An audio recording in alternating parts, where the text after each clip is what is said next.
tal? ¿Cómo están? Vamos a seguir viendo Nietzsche, vamos a cerrar el día de hoy Nietzsche con viendo la segunda parte de la genealogía de la moral. Así que nada, sin más paso a compartirles el PPT. Entonces, la genealogía de la moral, segundo capítulo, análisis. Dos conceptos para pensar: la fuerza de hacer promesas y la capacidad de olvido. Son dos términos sobre los que debemos detenernos, piensa Nietzsche al inicio del segundo capítulo de la genealogía de la moral. El primero de ellos es Versprechen darf, o el prometer. El segundo de ellos es el olvido, o Vergessenlichkeit, ¿no? Que es olvidar, ¿no? O sea, si se dan cuenta, juega mucho también con el sonido de las palabras, ¿no? Entonces, uno se preguntaría, ¿qué tiene que ver el prometer con el olvido, ¿no? Entonces, acuérdense que Nietzsche estudió filología, entonces para él las palabras tienen también, se juega con las palabras, no las escoge por escoger. Él sabe que, o sea, de repente, claro, él entiende, no está esperando que lo leamos en castellano, pero él entiende de que hay algo que las palabras tienen que permiten ir encontrando matices, aspectos sobre los que deberíamos reflexionar o pensar, ¿no? Entonces, el tema del prometer, el tema del olvido, ¿no? Para él tiene que ver mucho con esta genealogía, que acuérdense, genealogía no porque realmente vayamos al origen de la moral, sino genealogía porque de algún modo, nuevamente, jugando con las representaciones, se burla de los que, y lo vamos a ver en el texto hoy día, de los que intentan ir al origen de la moral, ¿no? ¿Cuál es el comienzo, cuál es el origen, qué funda la moral humana? Pero por otro lado también él intenta reflexionar acerca de qué nos ha llevado como especie a construir una moral que tiene ciertas características que podemos nosotros ver desde la historia de la filosofía. Entonces, en ese sentido sí hay, ¿no?, una reflexión en torno al origen, pero vuelvo a repetir, no hay que entenderlo el origen como un verdadero comienzo, un elemento fundacional, sino origen a que hay que entenderlo como poder reflexionar qué nos ha llevado como especie a negarnos a nosotros mismos nuestra animalidad. ¿Qué nos ha llevado como especie, ¿no?, a querer asumirnos que tenemos una condición de excepción, ¿no? De que somos animales, pero no somos iguales a los otros animales. Porque, por ejemplo, como vamos a ver el día de hoy, tenemos conciencia, como dice Nietzsche, ¿no? Y que el intelecto y lo que deviene del intelecto nos ha colocado en una situación diferente. Entonces, que nuestra vida tiene que tener sentido. Y ese es un tema bien importante en toda la obra de Nietzsche, ¿no? Este libro de la genealogía de la moral está al final de la obra de Nietzsche, ¿no? Es 1887, Nietzsche termina de escribir 1889, ¿no? Entonces, es ya el final de la obra de Nietzsche, ¿no? Él comienza a escribir alrededor de 1870, como para que se den una idea del marco del tiempo, ¿no? Entonces, es importante pensar que el tema del sentido siempre lo ha acompañado, ¿no? El tema de los valores, ¿no? Cómo se va estructurando una sociedad a partir de qué valores se escogen, qué valores se eligen, y cómo esos valores le dan sentido a nuestras acciones. Pero muchas veces queremos creer que estos valores fueran como naturales o primigenios o como que hubieran existido desde siempre, cuando en realidad son construcciones culturales, políticas, sociales, que devienen de una serie de procesos que pueden devenir de la violencia, de la imposición, ¿no?, del miedo, del daño, del abuso. O sea, no tienen por qué siempre tener un origen perfecto, ordenado, ¿no? Entonces, eso es algo que es bien interesante eh, que hace Nietzsche y que vuelvo a remitir, ¿no? Acuérdense, él es filólogo, entonces está pensando eh, cómo los griegos son siempre un referente, cómo los griegos crearon la mitología, de algún modo, para todo el caos y desorden, darle un orden, darle un sentido. Y que eso, que tiene un aspecto hermoso, también habla de una necesidad en el humano. ¿Por qué los seres humanos queremos ocultar el hecho de que también somos animales y que somos torpes, somos finitos, somos limitados, que no siempre tenemos la respuesta de todo, que no siempre sabemos cómo solucionar de mejor manera las cosas, que tenemos emociones, impulsos, deseos, que no siempre somos ese sujeto kantiano, autónomo, capaz de poder deliberar de la mejor manera sobre todo. Entonces creo que Nietzsche y sirve mucho para cerrar, en cierta medida, muchos de los aspectos del curso, porque nos va confrontando, de alguna manera, con muchas cosas que hemos dado por supuesto. Y ese es otro aspecto que me parece muy importante de la filosofía de Nietzsche, el ir atacando la idea de que existen supuestos que tenemos que no podemos negar o cuestionar o criticar. Más bien por el contrario, si la filosofía es filosofía, tiene que ser crítica. Y ante qué tiene que ser crítico? Tiene que ser crítico ante una serie de supuestos que hemos habilitado y que hemos permitido que permanentemente estén ahí sin ser cuestionados, criticados, analizados, pensados, ¿no? Entonces sigo avanzando con el PPT. ¿Cómo se conectan el poder a hacer promesas con la capacidad de olvido en Nietzsche? ¿Por qué significan para nuestro autor una paradoja sobre la que debemos reparar para comprender la moral en Occidente? Nuestra relación entre hacer promesas, ¿no? La capacidad de la especie humana de hacer promesas con el olvido. Pero antes de intentar responder estas preguntas, reparemos un momento en el estilo de composición de Nietzsche y cómo éste se vincula a un respectivo modelo metafísico de nuestro pensamiento, ¿no? Y cuando pensamos en un modelo metafísico, obviamente nos vamos a remitir a autores como Platón, ¿no? Hegel, ¿no? No vamos a entrar ahorita en detalles, pero la idea de la metafísica es la idea de que la realidad, la apariencia, ¿no? El ser, aquello que da sentido a todas las cosas, ¿no? Entonces, la metafísica por lo general ha constituido el pensamiento occidental en un pensamiento binario. Realidad, apariencia. Lo justo, lo injusto, lo bueno, lo malo. Entonces la metafísica occidental ha sido predominantemente binaria, dualista, ¿no? Sea bajo la figura también del devenir, ¿no? Del espíritu, ¿no? Del Geist de Hegel, que se sintetiza en los momentos de la historia, ¿no? Sigue siendo todavía una visión dualista. Y precisamente Nietzsche, si algo tenemos que reconocerle a Nietzsche, que es un pensador que intenta abrir un nuevo espacio para el pensamiento crítico, para el desmontar los valores, para cuestionar todo lo que se ha dado por sentado, ¿no? En ese sentido, intenta pensar fuera del marco de la metafísica, pero él es consciente que la mayoría de nosotros, y él mismo obviamente, estamos habilitados al pensar, o sea, hemos llegado al pensar desde una tradición dualista, binaria. Entonces, esta visión binaria del mundo es de la que estamos establecidos, de la que tenemos nuestro marco conceptual, la manera que damos valor a las cosas, le damos sentido al mundo. Entonces, para él es importante que tengamos la capacidad precisamente de ir aprendiendo a pensar fuera de este marco conceptual binario, ¿no? Y que es un proceso que no nace de un día para el otro y que no va a venir simplemente de la nada, sino que va a venir precisamente de ese proceso, ¿no? De un proceso constante de criticar todos esos supuestos, ¿no? Entonces, por eso juega mucho con las paradojas, juega mucho con la etimología de las palabras, juega mucho con los sentidos, porque nos expone permanentemente a estas dualidades, a estas dicotomías, porque intenta que a partir de enfrentar estas dicotomías podamos disolverlas, o podamos resemantizarlas, o podamos verlas desde otro lugar, ¿no? Entonces, eso es importante siempre en Nietzsche, ¿no? Tener la capacidad de poder ver nuevas perspectivas, nuevos ángulos a las cosas, ¿no? Para este punto de lectura de un autor como Nietzsche, nos debe ser claro que el modo de construir imágenes que nos presenta no busca ser diáfano o evidente. Su retórica gusta de utilizar figuras en las que se presenten contradicciones o malos fundamentos de actividad, perdón, malos funcionamientos de actividades que suponemos como naturales o normales.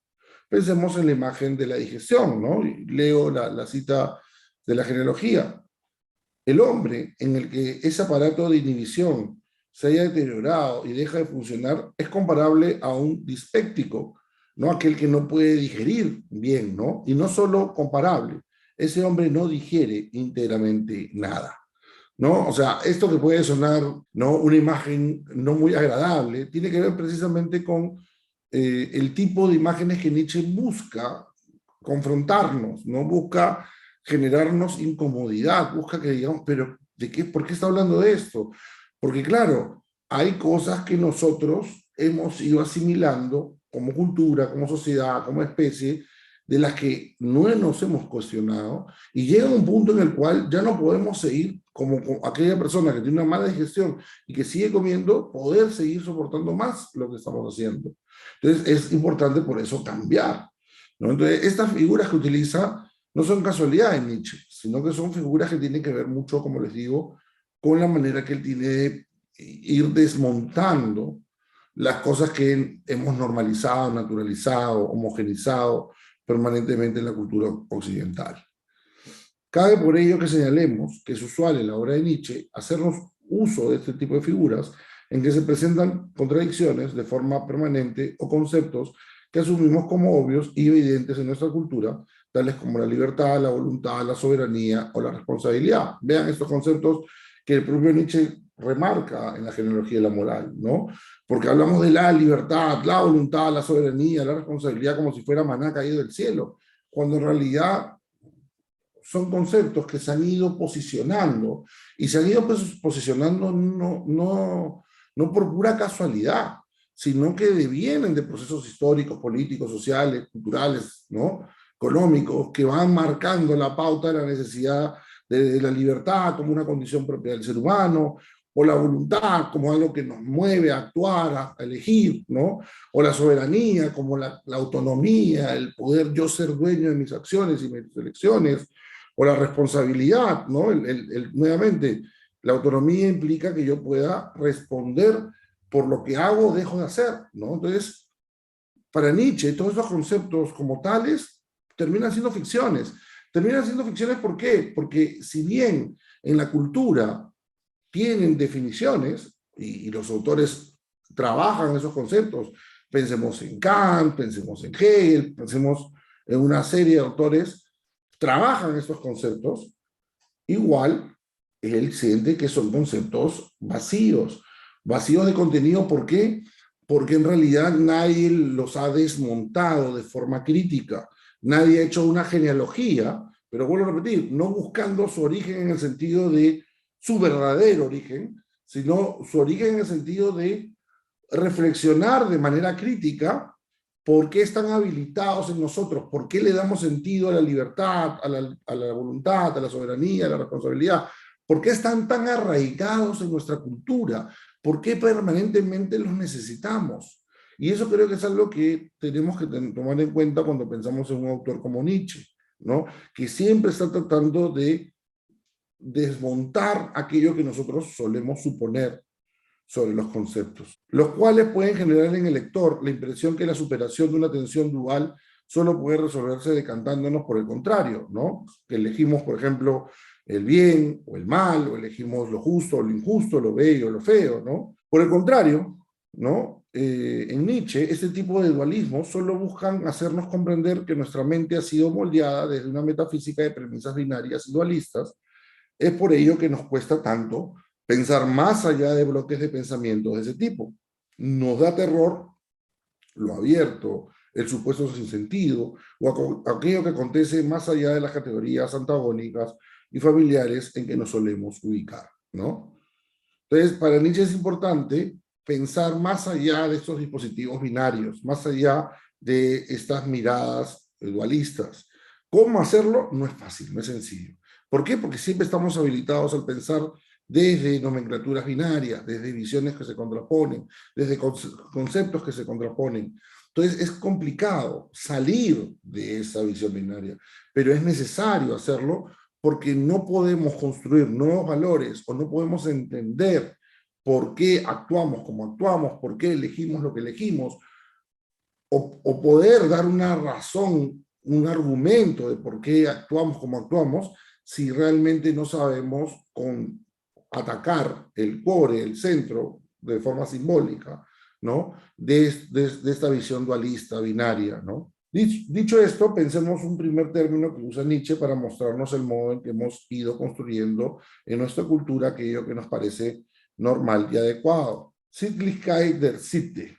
¿Qué cosa quiere decir esto? Eticidad de la costumbre. Es el término que utiliza Nietzsche para remitirse, ahí tenemos una imagen de Nietzsche joven, ¿no? Es el término que utiliza Nietzsche para remitirse a cómo el ser humano fue histórica y culturalmente desarrollando la premisa de un modo de ser que se adapta de forma constante al conjunto de costumbres que establece el colectivo. Cerco, que a su vez es una proyección anticipada que se ajusta de forma permanente al molde. De ahí que Nietzsche haga permanentemente referencias a que somos animales domésticos, ¿no? Summer House tiene, ¿no? O sea, aquello que ha sido domesticado, pero ya en grado sumo, ¿no? Ya no es simplemente un león domesticado, ¿no? Sino que es algo de la casa, ¿no? O sea, es doméstico, ¿no? Es un animal, somos animales domésticos. ¿Qué quiere decir esto? Que desde niños se nos va moldeando dentro de estructuras sociales, políticas, culturales, que normalizamos, naturalizamos, pero que en realidad no son ni normales ni naturales, sino que han funcionado a partir de una serie de discursos de poder, de una serie de enfrentamientos de conceptos, ideas en la sociedad, que han ido moldeando, creando la falsa idea de que esto es lo normal, comportarse de esta manera es lo natural, hablar de esta manera es lo correcto, que las personas realmente valiosas piensan, actúan y dicen tales cosas, tales valores son los importantes, tales valores son los que debemos practicar, tales costumbres son las que nos habilitan como personas, etcétera, etcétera, etcétera. Entonces creo que es importante ir entendiendo esa capacidad de reproducción del discurso, ¿no? Que anticipa siempre la posibilidad de un molde que le dé forma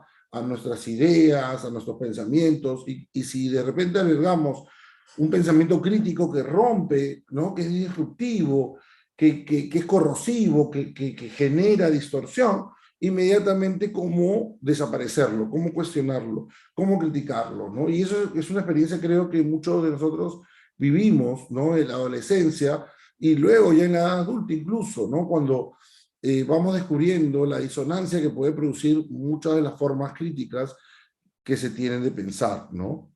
Pero la mayoría nos sentiríamos cómodos, piensa Nietzsche, siendo como animales del hogar, ¿no? Donde todo ya está de alguna manera determinado, ya como, no tengo que abrirme ante lo que pueda pasar, ¿no? Si encuentro el día que comer, ¿no? El animal doméstico ya sabe que está su agua, su comida, ya tiene su lugar de descanso, ¿no?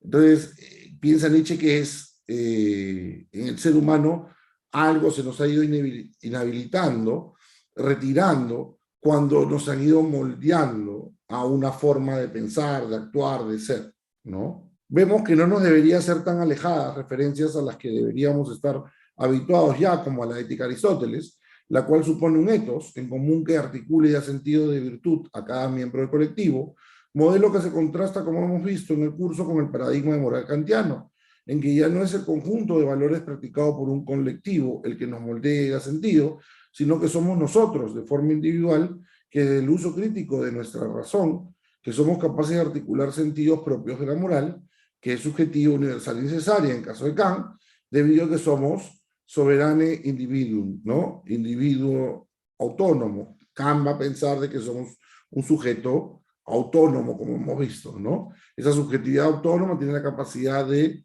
legislar según el reino de los fines, ¿no? Tener la capacidad de saber cómo actuar, y no es lo bueno en un contexto, sino es lo bueno siempre, lo correcto siempre, que sería Kant, digamos, ¿no?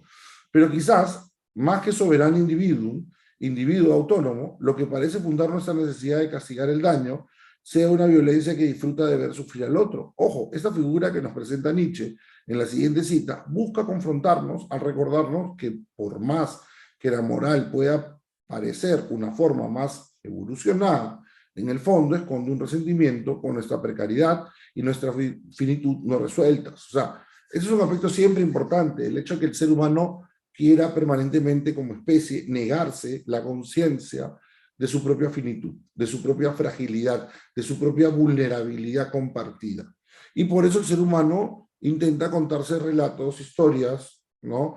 Sobre su capacidad, que la tiene como especie. Sin duda somos una especie que ha logrado mucho, pero siempre nos cuesta asimilar la propia fragilidad y vulnerabilidad de nuestra especie en conjunto. Cito a Nietzsche en la página 86. En esta esfera, es decir, en el derecho de las obligaciones, es donde tiene su hogar nativo el mundo de los conceptos morales, culpa, Schuld, conciencia, deber, santidad del deber. Su comienzo, al igual que el comienzo de todas las cosas grandes en la tierra, ha estado salpicado profunda y largamente con sangre.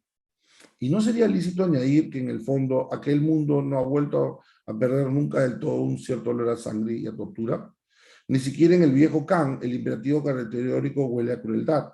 Ha sido también aquí donde por vez primera se forjó aquel siniestro y tal vez ya indisociable engranaje de las ideas, culpa y sufrimiento. Preguntémonos una vez más, ¿en qué medida puede ser el sufrimiento una compensación de deudas? En la medida en que hacer sufrir produce bienestar en sumo grado, en la medida en que el perjudicado cambiaba el daño, así como el desplacer que éste le producía por un extraordinario contragoce, el hacer sufrir. Una auténtica fiesta, algo que, como hemos dicho, era tanto más estimado cuanto más contradecía al rango y la posición social del acreedor. Fin de la cita, ¿no? Esa es obviamente la genealogía y la moral, la página 86 de la edición que ustedes conocen.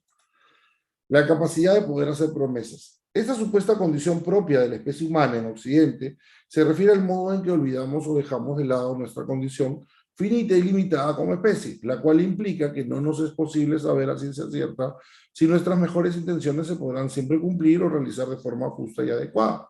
Y más bien nos decantamos por asumir que somos capaces de poder concretar como especie bajo la premisa de nuestra buena voluntad y la capacidad de conciliar en nosotros nuestros deseos y voluntades de forma que podamos realizar una sociedad justa. Al asumirnos como una especie en excepción a las otras, por nuestro uso de la conciencia, Gewissen, nos dirá Nietzsche, nos concebimos como una especie superior a las otras. Creamos una excepción que desvirtúa de nuestra perspectiva la finitud y nuestros límites. La tecnología nos hace confiar en demasía en nuestras capacidades. Es precisamente esta excepción que asumimos y a la que no criticamos y a la que no criticamos del modo más mínimo, la que implica un modo de existir marcado por la violencia y la destrucción que deberíamos sopesar como especie.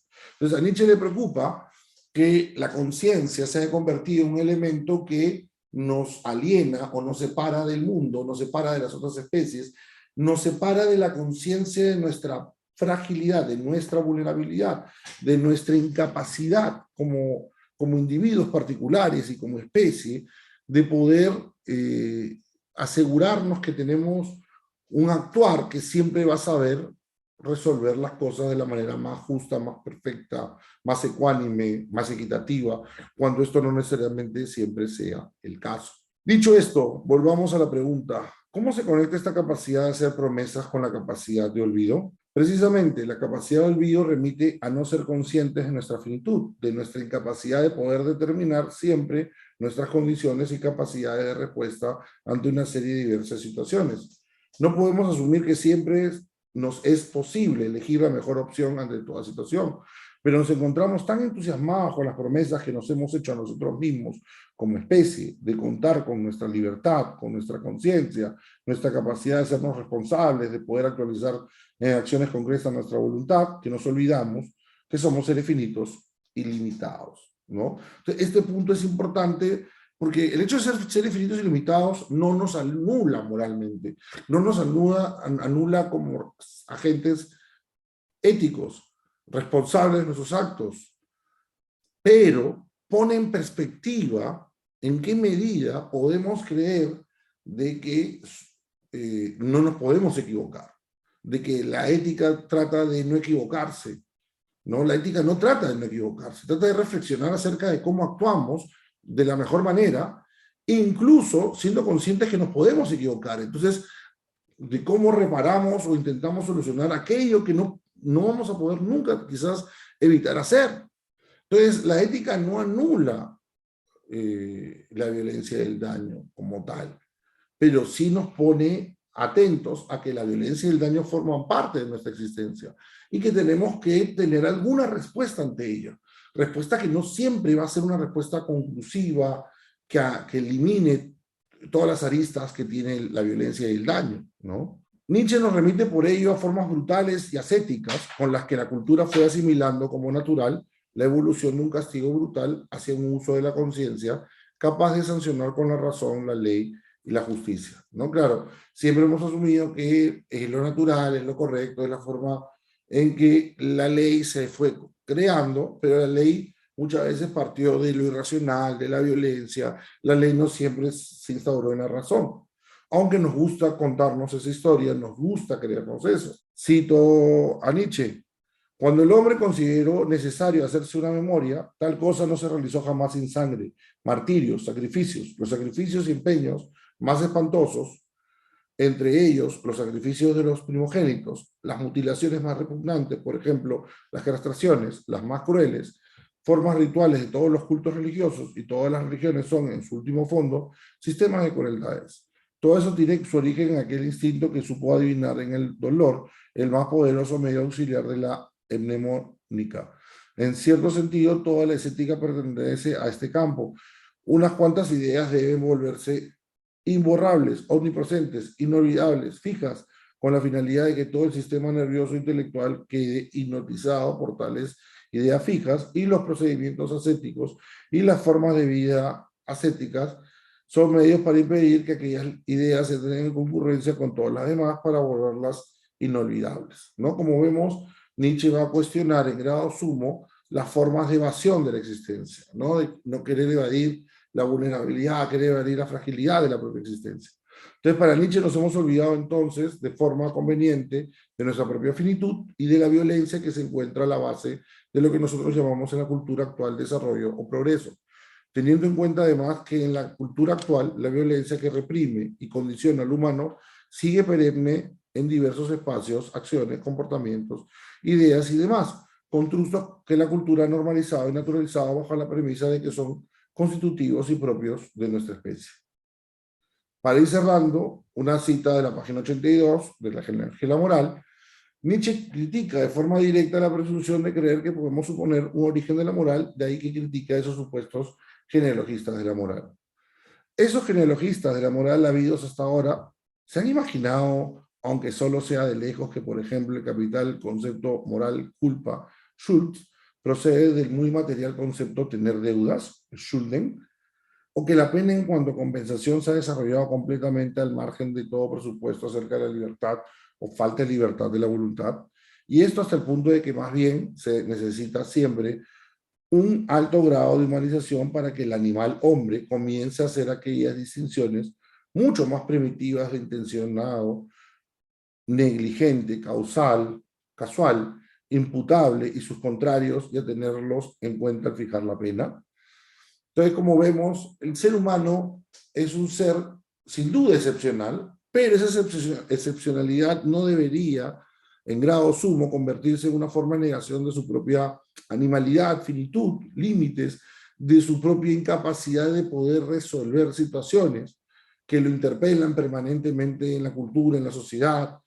Entonces creo que es importante, con un autor como Nietzsche, aprender, ¿no?, a abrazar esa vulnerabilidad que nos constituye, que nos forma, porque no saber hacerlo termina siendo mucho más violento, piensa Nietzsche, ¿no? Precisamente el nihilismo es la negación, ¿no?, de nuestra propia finitud, de ser conscientes de que somos finitos, vulnerables, que vivimos expuestos. Entonces la violencia a veces se nos presenta como una respuesta ante esa finitud, porque creemos que la violencia es una forma de imponernos ante otros, superar a otros, ganarle a otros, precisamente evitar que otros nos hagan daño. Y por ahí creo que Nietzsche es muy consciente del peligro de no ponerse binario y decir la ética tiene que ser la anulación de la violencia, no, sino que la ética tiene que entender por qué la violencia se instaura en lo humano y de qué forma podemos creativamente, con diálogo, con nuestras acciones, deshabilitar las condiciones que hacen posible la violencia. Hasta acá me quedo, seguramente en clase seguimos hablando de esto. Espero que este video les haya servido. Así que nada, me despido. Muchas gracias, como siempre, por su atención. Ya nos estamos viendo pronto. Gracias.